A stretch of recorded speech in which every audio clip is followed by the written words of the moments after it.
In the name of Allah, the most benevolent, the most merciful, Your Excellency, Mr. President, distinguished members of the media that I love,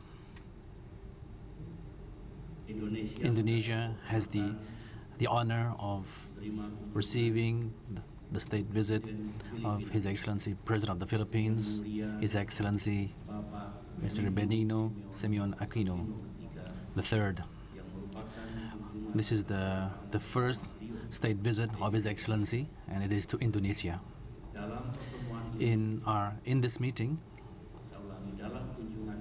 in this visit, we had just conducted a bilateral meeting. It was conducted in a very cordial manner and a very productive manner. It produced a number of commitments between our two governments and agreements to continue and to strengthen our cooperation between our two countries. As we know, the mutual support bilateral Indonesia and the Philippines is very strong. And it is strong and continues to strengthen. We commit to continue strengthening our cooperation in partnership and also the strong relations to greater and higher levels in the future. A number of issues were discussed in our meeting, and I will convey first the important matters that we produced in our bilateral meeting. And later, perhaps, the President of the Philippines will convey his views to the media on important matters that he felt for the Philippines that he was discussing in the bilateral meeting. First, we agreed to strengthen the cooperation in the field of economics. Our trade has experienced growth. For example, in 2009, it reached $2.9 billion US dollars. In 2010, this last year, it increased to $3.8 billion US dollars. That is an increase that is quite significant. We both agreed that investment will be continued to be strengthened and fostered. We agreed also to enhance the cooperation in the area of fisheries, bearing in mind the great potential between our two countries in this very important sector. We also agreed to, in the framework of BIMPEAG, BIMPEAG, sub-regional cooperation of ASEAN, to enhance cooperation in the field of transportation, connectivity, food and energy security, and also in the area of tourism. Ladies and gentlemen, in the area of politics and security, we agreed to enhance cooperation in the area of defense, with a special focus on training and education, preventing disaster prevention, eradication of corruption, terrorism, coordinated patrols, be it by sea and by air, and also peacekeeping operations, peacekeeping missions. This cooperation between our two police departments has been witnessed through the signing of the MOU with a special focus on combating terrorism and also addressing transnational crime. We also wish to contribute to resolving the security situation in the Southern Philippines, and we are ready to be a member of the International Monitoring Team, IMT. As before, the Philippines also assisted Indonesia in monitoring team for Aceh peace process that we were conducted at that time. We also agreed to expedite the negotiation on the borders, maritime borders between our two countries, or maritime boundary delimitation. If we can conclude this discussion in a more effective way, we can further address transnational crime, terrorism, and also we can enhance cooperation in the field of fisheries and also sea and air patrols. We also agreed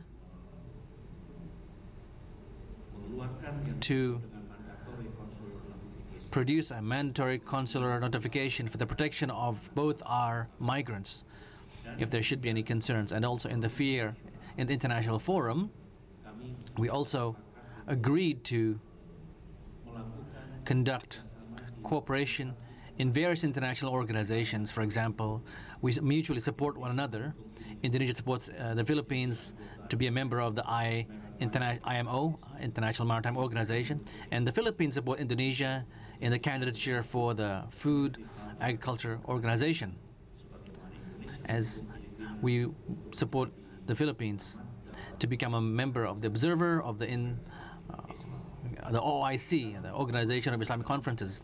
In our bilateral meeting, we also agreed to strengthen cooperation in the field of migrants and manpower. As you are aware, the migrants that both the Philippines and Indonesia send to the international fora is quite significant, and we wish to ensure that through our cooperation, it will provide opportunity to learn more experiences, greater experiences, so that the migrants from both our countries will be provided with protection and an improvement in their working conditions in the receiving countries. Just recently, we observed the signing of the MOU on education, sports, and the youth. I wish to underscore the importance of people-to-people contact as a pillar of our unity in ASEAN. For that reason, we as close neighboring countries, we must strengthen our cooperation in people-to-people contacts, especially here in the field of education, youth, and sports. Distinguished guests, ladies and gentlemen, we also discussed the togetherness in the ASEAN. I explained to His Excellency Indonesia as chairman of ASEAN in 2011. There are some issues that I wish to make on the agenda for this year's Agenda Summit, both in Jakarta and in Bali, and we do hope the support of the Philippines so that the summits in Indonesia will be a success, be it in Jakarta or Bali. Ladies and gentlemen, as chair of the East Asia Summit, which will be conducted in Bali, will be attended by 18 countries. I hope the support of the Philippines so that that meeting of the East Asia Summit will be a success.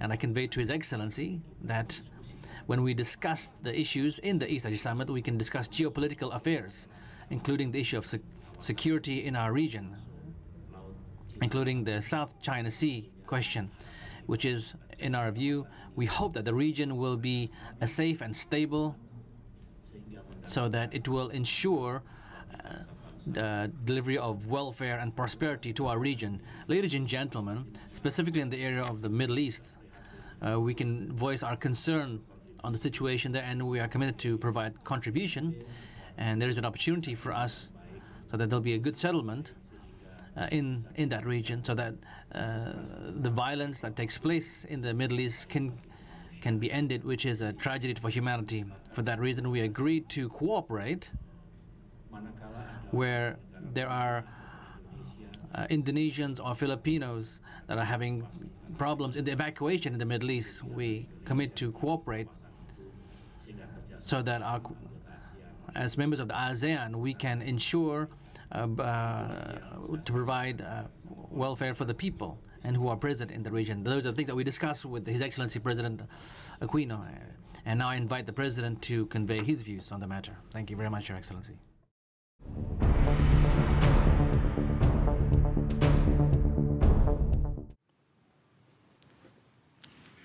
Thank you, Your Excellency. When one visits Indonesia, one can't help but see so many similarities between the Filipino people and the Indonesian peoples.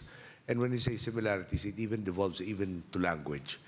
So at some point in time, there really must have been some common roots between us.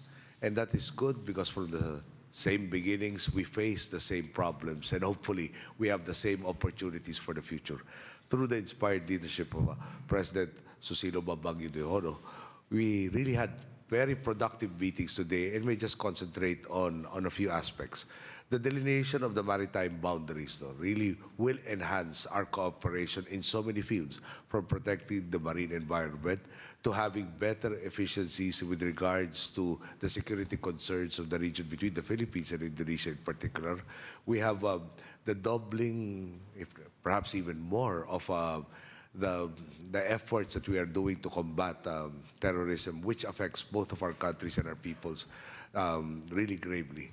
And I'm really hopeful that the limitations that we both face as countries that have a significant portion of the citizens working away from the motherland will hopefully redound to an improvement in our ability to protect the interests of our migrant workers and enable the respective governments to fulfill its mandate of protecting our citizens. I'm also very, very happy to note that we have concluded again this agreement for basic education and for sports and for culture. The people-to-people exchanges, I agree with His Excellency, that is very, very essential if we really are to have that better future between us. So we consider this as an investment for the future that undoubtedly will both be more bountiful. We thank them for all of the assistance that they've rendered, especially in terms of settling the problem in Mindanao, in the Philippines. We have again reiterated our continuing thanks for their continued assistance there, as well as the support in various fora. We pledge our support for the success of the chairmanship of Indonesia for the forthcoming ASEAN and East Asian summits. And we are confident that the strength of the relationships between our people cannot go in any other direction but stronger and stronger. And through that, we thank again the leadership of President Susilo Bambang Yudhoyono, without which this rapidity of our agreements and the elevation of the same would not have been possible. Again, we thank you, Your Excellency. Thank you, Mr. President. I invite now the members of the media to convey their questions, be it to the President of the Philippines or to myself, if there are any questions. Good afternoon, Mr. President, to both presidents. Sir, as ASEAN member nations leaders, are you amenable to a possible oil sharing agreement among member nations in the ASEAN to ensure stable supply in the region? And are you also in favor of a joint exploration, oil exploration in South China Sea to ease tension in that part of the region? With regards to joint sharing of supplies, I think what is more important is the access for stability in supplies. And to that end, His Excellency has indeed promised to help us in attaining that stability of our energy supplies. With regards to joint exploration, that is an idea that has been proposed a few decades past, but perhaps we should continue the talks with other claimant countries with regards to Spratlys. There is no room for unilateral action in that particular region, because if we did unilateral action, it does not resolve the issue. Hopefully, with the like mind that this is a common problem and a common opportunity at the same time, we will be able to move a little bit more forward in terms of utilizing the resources of that particular region for the benefit of all the claimant nations. Yeah. Yes. I wish I'll be speaking in Indonesian. And I wish to underline the bilateral cooperation in the field of energy and food security. If we look at the situation of the world today, we all nations in the world, we must work together to maintain the security of supply of food and energy, because if not, the prices will continue to rise, and it will impact on the economies of all countries.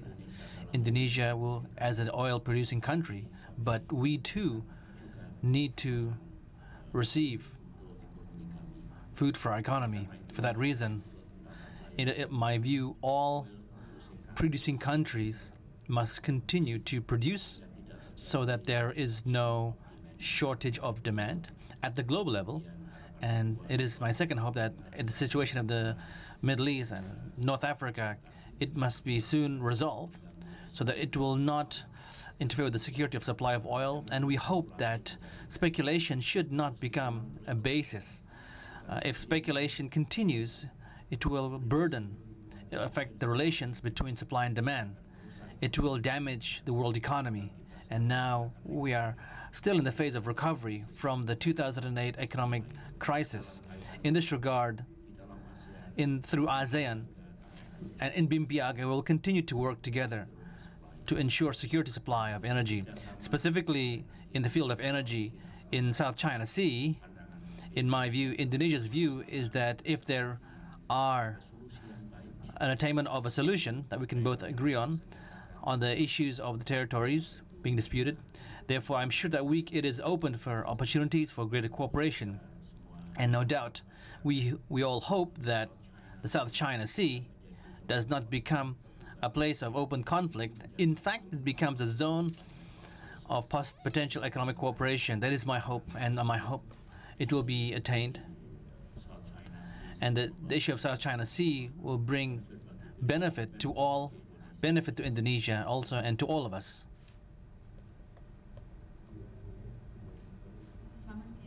Good afternoon. I am from the Harian Sport Indonesia. I wish to ask two things relating to the renewal of the MOU between the Indonesian police and the Philippine police. Firstly, what are the new issues raised in this MOU, and why does it need to be renewed? And secondly, the president of Indonesia mentioned that one of the focus of this cooperation in the police area is to combat terrorism. What is the reason specifically to address this issue? Thank you. Yes, let me first answer the question. Actually, the renewal of this MOU is to revitalize, to rejuvenate the cooperation that is already existent between the police of Indonesia and the Philippines. The areas of cooperation, I'm sure, is quite clear. We must further cooperate more effectively in combating transnational crime. It will cause greater damage if we ignore this issue, be it illegal fishing or illegal trading of people, drug trafficking, trafficking in person, and other forms of clandestine operation. Through greater cooperation, we can overcome this issue. Cooperation in the area of anti-terrorism is something that both our countries view important. Both Indonesia and the Philippines, we are two countries that are faced with real threats of terrorism. For that matter, we must not only take efforts at the national level, we must strengthen bilateral relations to this issue. It is common knowledge that there is a network of terrorists, be it at the regional or at the global level. For that reason, the solution must therefore be not only national effort, but also greater cooperation at the global level that can effectively combat the acts of terrorism. In this regard, we must enhance cooperation, and we must exchange intelligence. We must share experiences, provide shared training, and these are real opportunities for us, and it is needed for our police force of both countries.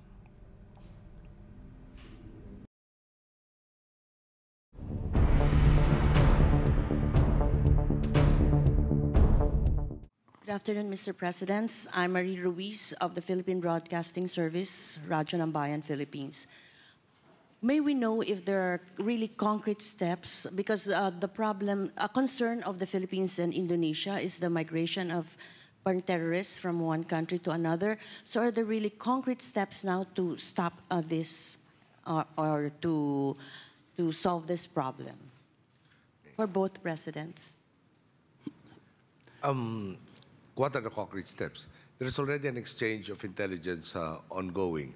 There is an exchange of training to deliver best practices for both entities.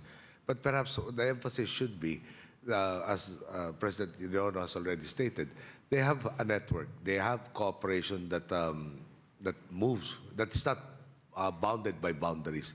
It would be criminal on the part of the governments of the respective countries to which the terrorists are inflicting their harm on our people to not explore all avenues and implement all avenues of cooperation so as to overcome this network that has that has really crossed the boundaries and is already actively cooperating with one another.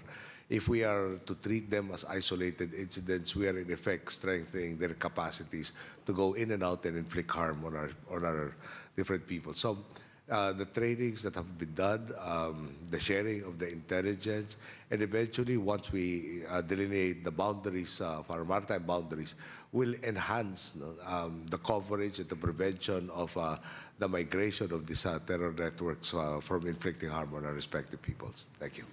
Yes. Yes, I also have the same view as President Aquino that terrorism has a network, regional, global, and national. In Southeast Asia, actors of terrorism, leaders of these terrorist groups also have high mobility. We know that in Indonesia, it is not only Indonesians that are involved in terrorism, but two major figures are from Malaysia. I do know also that in Philippines there are some Indonesians, and so too is for the other countries. Our region possess a network that operate, and these terrorists are moving freely in the region.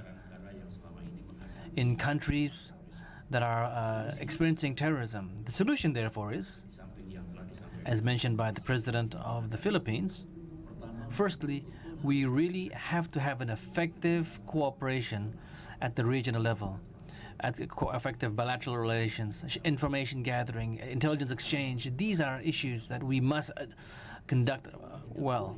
Secondly, we cannot have in our region an area of safe haven for terrorists, safe haven for terrorists or corruptors, or safe haven for those who are involved in transnational crimes. If I may expand not only terrorism but also other forms of transnational crime, if those two things are conducted, I am sure we'll be more effective in our cooperation, and that will have a greater impact in combating, preventing, and overcoming terrorism. Good afternoon, Mr. President. I'm from the Rents.com. The President conveyed the cooperation, the renewal of cooperation in the area of education and sports. My question, therefore, is anything new in that new MOU between the Philippines? Secondly, what is offered by the two countries in this new MOU? Thank you very much. Education is very important. As I mentioned earlier, education is related to human capital, but also in relations between countries. If it becomes a cooperation, it will strengthen people-to-people contact. Many things can be conducted in this field. Perhaps we can have exchange of students and university students. There are some things that the Philippines are good at and some things Indonesia is good at. I am sure that for management subjects, Manila has some advantages. So too does Indonesia. We do have some comparative advantages so that our students can learn from one another. And also, we are also sharing in the field of curriculum, methodologies, and also basic education. The Philippines and Indonesia are both developing countries. For that matter, there are many challenges that we must overcome in the field of education, primary education. If we can cooperate greater, we will have more benefit for our children. Vocational training is also very important, and so too is other forms of apprenticeship. That is why in Manila, when I visit Manila, I observe that there are many vocational trainings in Manila, especially for the migrant workers. Is very, very useful. We have it in Indonesia. It would be good if we can share such experiences and see how we can enhance the training facilities for our migrant workers so that they will receive greater, improved training, so that they will be empowered, equipped when they work abroad, and they can be competitive with other migrants from other regions. No doubt there are many other fields of cooperation that we can take advantage of. I'm sure the ministers of education from our governments will find some areas, and I'm sure they will strengthen cooperation. So, too, thank you very much, ladies and gentlemen, and thank you for your attention. And thank you, Mr. President, for your time. I hope that you will get greater information from what we have done in this meeting today. Ladies and gentlemen, a warm applause to their excellencies. Thank you. Thank you for a very productive meeting.